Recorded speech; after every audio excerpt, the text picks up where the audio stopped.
Good afternoon class 8। आज हम लोग जो आपका चैप्टर नंबर 5 है डेटा हैंडलिंग, उसको पढ़ने जा रहे हैं। तो फर्स्ट ऑफ ऑल डेटा क्या होता है इसके बारे में हम लोग समझेंगे। तो बच्चों, जैसे आप लोग क्रिकेट मैच देखते हैं तो वहाँ बैट्समैन जो है बहुत सारे रन्स बनाते रहता है। तो सपोज़ कर लीजिए उसके 10 मैच में जितने भी रन्स बने हैं उसको एक जगह कलेक्ट कर लीजिए। इसी तरह से जो बॉलर होता है वो विकेट लेता है, तो जो विकेट लेता है वो उसको अगर हम लोग कहीं एक जगह लिख करके रख लेते हैं तो ये भी डेटा हो गया आपका। जो रन्स अभी हम लोगों ने 10 मैच में क्रिकेट प्लेयर का रखे हैं वो भी एक डेटा हो गया। इसी तरह से आप लोगों का जब टेस्ट होता है, क्लास टेस्ट होता है या फॉर्मेटिव असेसमेंट टेस्ट जो पहले हुआ करता था वो होता है, इस समय पीरियोडिक टेस्ट आपका होता है, उसमें हाफ ईयरली एग्ज़ाम होता है, सेशन एंडिंग एग्ज़ाम होता है। इसमें आप सभी लोग जो भी मार्क्स पाते हैं उसको भी एक जगह टेबल में रख करके हम लोग आपको डिस्प्ले करते हैं, आपको दिखाते हैं। तो ये जितने भी इस तरह से डेटा हम लोगों के पास आ रहे हैं, इन्फॉर्मेशन आ रही हैं, ये डेटा कहा जाता है। ठीक है, यानी इस तरह से we can define the data in the form that the information collected is called data. यानी data means data is information. तो इस तरह से बच्चों डेटा क्या है? एक तरह से इंफॉर्मेशन है, किसी भी चीज़ के बारे में जो हम लोग कलेक्ट करते हैं, जो भी बोलते हैं, जो भी रखते हैं, वो इंफॉर्मेशन ही डेटा कहा जाता है। अब ये जो डेटा है इसको हम लोग कलेक्ट करते हैं, तो अगर हम लोग अपने पर्पज़ से उस डेटा को कलेक्ट करते हैं और ख़ुद यूज करते हैं तो उसको प्राइमरी डेटा कहते हैं। अगर मान लीजिए किसी दूसरे के द्वारा वो डेटा कलेक्ट किया गया है और हम उसको यूज करते हैं तो उसको सेकेंडरी डेटा कहते हैं। अब इस चैप्टर में आप लोग डेटा हैंडलिंग जो चैप्टर है, हैंडलिंग का मतलब होता है उसको रिप्रेजेंट करना या उसको रखना, उसको देख रेख में रखना। तो इस तरह से बच्चों जो हैंडलिंग का मतलब हो गया, डिफरेंट तरीके से हम लोग डेटा को रिप्रेजेंट करते हैं और इसको रिप्रेजेंट करके फिर हम लोग आगे उसको भेज देते हैं। तो इसको रिप्रेजेंट करने का तरीका जो है, देखिए, एक तो ग्राफिकल मेथड होता है और ग्राफिकल मेथड में सबसे पहले आ जाता है पिक्टोग्राफ। तो पिक्टोग्राफ में बच्चों हम लोग क्या करते हैं कि एक पिक्चर के द्वारा डिफरेंट ऑब्जेक्ट्स को रिप्रेजेंट करते हैं। जैसे मान लीजिए कि किसी भी कंपनी में, कार मैन्युफैक्चरिंग कंपनी है, वो डेली 500 या 600 या 700 या 1000 कार मैन्युफैक्चर कर रही है, बना रही है। तो उसका एक मंथ में, मान लीजिए जुलाई मंथ में कितने मैन्युफैक्चरिंग करेगा, उसको अगस्त में कितने मैन्युफैक्चरिंग करेगा, सितंबर में कितना मैन्युफैक्चर करेगा, इसको हम लोग पिक्टोग्राफ के माध्यम से रिप्रेजेंट कर सकते हैं। तो इसको क्या करेंगे, एक कार का पिक्चर बना देंगे और उसको एक कार के पिक्चर को हम लोग रिप्रेजेंट कर देंगे 250 कार से। ठीक है, इसी तरह से हाफ अगर उसका पिक्चर बनाया गया तो ये उसका हाफ, यानी मान लीजिए 100 को अगर हम लोगों ने एक कार से रिप्रेजेंट कर दिया तो हाफ जब होगा तो वो 50 कार को रिप्रेजेंट करेगा। तो इस तरह से हम लोग पिक्चर बना करके और जब डेटा को रिप्रेजेंट करते हैं तो ये पिक्टोग्राफ कहा जाता है बच्चों। इसी तरह से जो आपका अगला रिप्रेजेंटेशन है डेटा का, वो है बार ग्राफ। बार ग्राफ में बच्चों हम लोग दो लाइंस ड्रा करते हैं, एक हॉरिजॉन्टल लाइन होती है, एक वर्टिकल लाइन होती है, और यहाँ पर डिफरेंट बार्स बनाए जाते हैं। बार्स का मतलब एक तरह से रेक्टेंगल हो गया। रेक्टेंगल का जो विड्थ होता है हर जगह सेम होता है और जो हाइट होती है वो डिफरेंट होती है। ठीक है, और यहाँ पर जो बार की हाइट होती है वो ये रिप्रेजेंट करता है कि कितनी क्वांटिटी उस डिफरेंट ईयर्स में या डिफरेंट टाइप्स के लिए गए हैं। तो हाइट यहाँ पर जो है वो वाई एक्सिस पर रिप्रेजेंट करता है और जो विड्थ होता है वो एक्स एक्सिस को रिप्रेजेंट करता है। और बच्चों बार के बीच में इक्वल गैप हम लोग बना देते हैं। तो इसको बार ग्राफ से भी हम लोग रिप्रेजेंट कर लेते हैं। फिर इसी तरह से डबल बार ग्राफ होता है, जब हम लोग मान लीजिए दो सेक्शन, अगर आपकी क्लास में क्लास 8 में सेक्शन ए है, सेक्शन बी है, तो मैथ में सेक्शन ए और सेक्शन बी का कितना नंबर रहा, सोशल साइंस में कितना रहा, साइंस में कितना रहा, इंग्लिश में, हिंदी में, इस तरह से सबका जब एक साथ हम लोग बार बनाते हैं कंपैरिजन करने के लिए, तो इसको डबल बार ग्राफ कहा जाता है बच्चों। इसके बाद आपको जो ऑर्गेनाइज करना होता है डेटा को, जैसे बहुत सारे डेटा जो है इनऑर्गेनाइज्ड फार्म में होते हैं, पूरा स्केचर्ड फार्म में होते हैं, तो उसको हम लोग ऑर्गेनाइज करते हैं।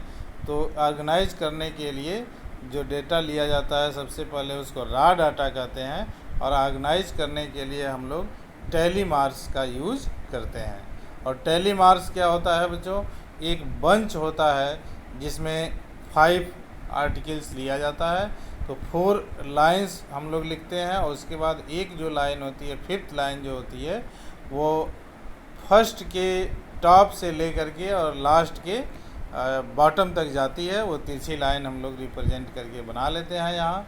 तो बच्चों इसको हम लोग कहते हैं टैली मार्क, ठीक है। और टैली मार्क में 5-5 का ब्लॉक बनता है, 5-5 का ग्रुप बनता है। उसके बाद हम लोग नंबर ऑफ जो आइटम्स होता है, ऑब्जेक्ट्स होता है, उसको लिखते हैं। और ये जो नंबर ऑफ आइटम्स होता है, या इसको जो है हम लोग एक नया वर्ड जो आपका आएगा अपने डेटा हैंडलिंग वाले चैप्टर में, या स्टैटिक्स में कह सकते हैं, स्टैटिस्टिक्स इसको बोलते हैं। इसको फ्रीक्वेंसी कहा जाता है, यानी जितनी बार वो ऑब्जर्वेशन या डेटा जो वैल्यू होती है वो उसमें आती है, फ्रीक्वेंसी इसको कहा जाता है, ठीक है। तो इस तरह से frequency means number of times that a particular entry occurs. तो कोई भी एंट्री जितनी बार आएगी वो नंबर जो उसका होगा वो फ्रीक्वेंसी होता है, ठीक है बच्चों।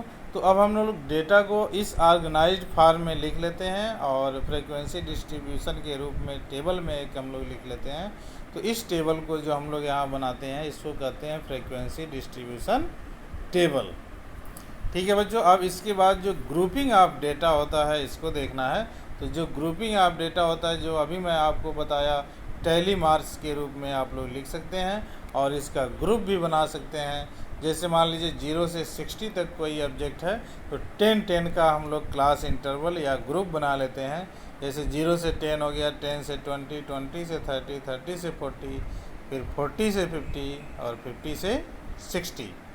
तो यहाँ पर बच्चों जो 0 से 10 लिया गया है, इसमें 0 से 9 तक काउंट किया जाता है। जो 10 होता है, यानी जो लास्ट वाली वैल्यू होती है, वो इस ग्रुप में नहीं काउंट होती है। जो 10 से 20 वाला ग्रुप है, उसमें 10 से 19 तक काउंट होगा। तो बच्चों इस तरह से आपको फ्रीक्वेंसी टेबल बनाना होता है। टैली मार्क्स पहले लिखते हैं, टैली मार्क में 5 का बंच बनाया जाता है। क्लास इंटरवल में कौन सी वैल्यू आएगी ये भी मैंने आपको बता दिया। और जो फर्स्ट वैल्यू होती है, इसको लोअर लिमिट कहते हैं। जो सेकेंड वैल्यू होती है ग्रुप की, उसको अपर लिमिट कहते हैं, ठीक है बच्चों। तो यहाँ पर विड्थ और क्लास साइज जो है सबका सेम लिया जाता है। कहीं कहीं जब डिफरेंट होगा तो वो आगे की क्लास में आपको पढ़ाया जाएगा, लेकिन यहाँ पर जो कंटिन्यूअस क्लास इंटरवल है वो भी यहाँ पर लिया जाता है, और जो कंटिन्यूअस नहीं होता है उसको कंटिन्यूअस बना करके भी हम लोग करते हैं, क्योंकि आपको हायर क्लासेज में पढ़ाया जाएगा। ओके स्टूडेंट्स, इसके बाद देखिए, अब कुछ बार्स जो होते हैं वो डिफरेंट विड्थ के भी होते हैं। तो बार्स विथ अ डिफरेंस, तो डिफरेंस में जब अब आ जाता है बार्स का, तो इसके लिए देखिए हम लोग जैसे 150 से 175 ले लिए, 175 से 200, 200 से 25। इसके बाद जो डिफरेंट होता है, डिफरेंस जो होता है, उसको बनाने के लिए हम लोग क्या करते हैं, देखिए बच्चों कि यहाँ पर देखिए सबका डिफरेंट है, और इसको जो है हाइट, डिफरेंट हाइट के अनुसार हम लोग इसको देखते हैं, इसको अरेंज करते हैं। फिर जो आपके बुक्स में एग्जांपल्स दिया है, इसको भी आप लोग पढ़ लिया करिए। इसके बाद बच्चों अब आते हैं हम लोग एक्सरसाइज 5.1 पर। देखिए यहाँ पर जो एक्सरसाइज 5.1 है, उसको देखें सभी लोग कि for which of these would you use a histogram to show the data. तो इसके लिए बच्चों मैं आपको सॉल्यूशन में ले चलता हूँ, सभी लोग इसका सॉल्यूशन देखेंगे।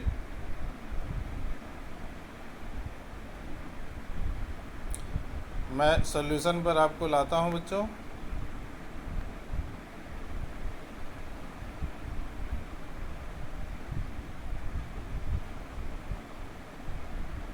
देखिए ये आपका पहले एक्सरसाइज का सॉल्यूशन है। देखिए कि for which of these would you use a histogram to show the data. सबसे पहला जो दिया है कि the number of letters for different area in a postman bag. फिर दिया है the height of competitors in an athlete meets.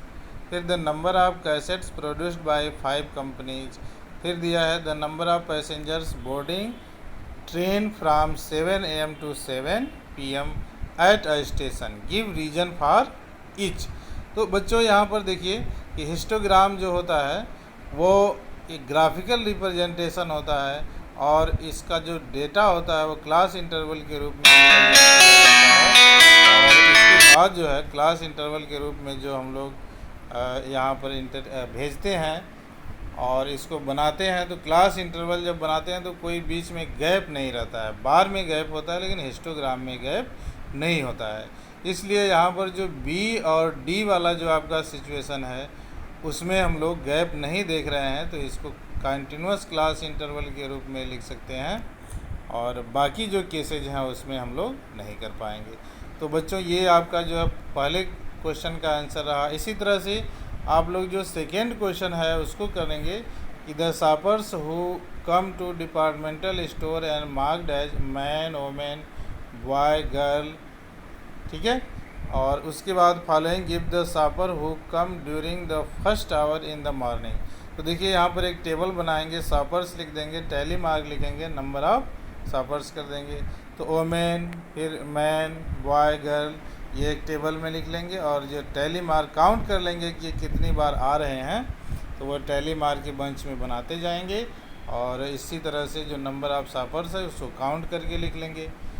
तो इस तरह से बच्चों ये सेकेंड क्वेश्चन आपने किया। ऐसे ही जो क्वेश्चन नंबर 3 है, 4 है, 5 है, 5 नहीं इस तरह से है। 5 में तो आपको केवल देख करके आंसर देना है।